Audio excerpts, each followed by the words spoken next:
Jesús se retiró con sus discípulos a la orilla del mar y los siguió una gran muchedumbre de Galilea. Cuando revisamos las páginas del Evangelio, nos damos cuenta que al Señor lo sigue mucha gente.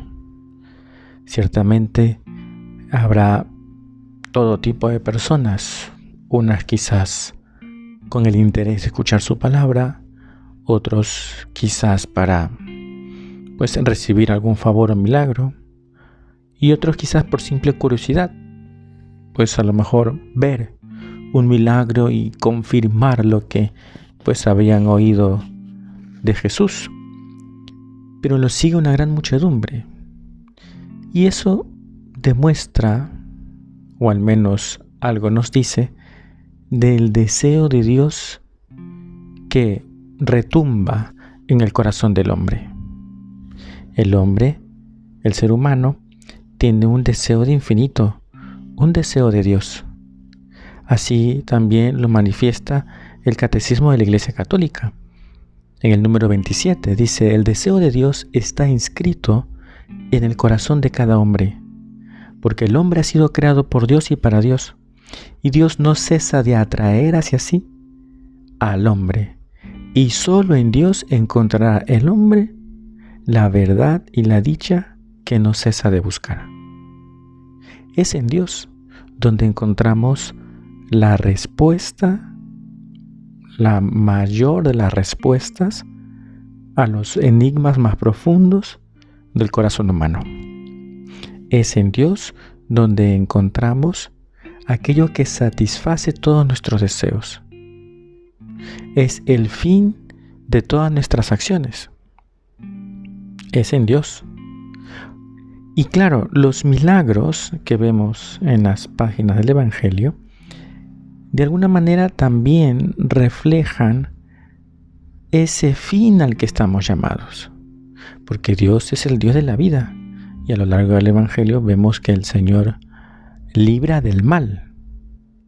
Por eso los milagros son signos. Y Benedicto XVI lo explica. Dice: los signos de este poder suyo de amor son las curaciones que realiza. Y hemos visto algunas en las páginas del Evangelio. Así demuestra que el reino de Dios está cerca, devolviendo a hombres y mujeres la plena integridad de espíritu y cuerpo. Digo que estas curaciones son signos, sigue el Papa. No se quedan en sí mismos, sino que guían hacia el mensaje de Cristo, nos guían hacia Dios. Ese es el sentido de los milagros que el Señor realiza: llevar el alma a Dios, satisfacer el deseo de Dios que hay en el corazón del hombre. Por eso tú y yo no podemos dejar de hablar de Dios.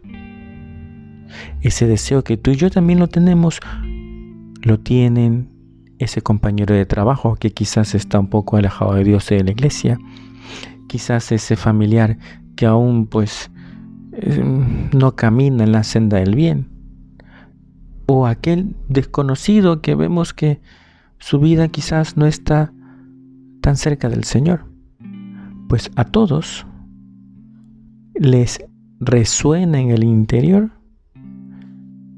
el deseo de Dios, y ese deseo es el que estamos llamados a satisfacer. Cristo lo hizo con sus milagros y con su enseñanza. Tú y yo también lo podemos hacer con nuestras palabras y nuestras obras. Satisfacer el deseo de Dios.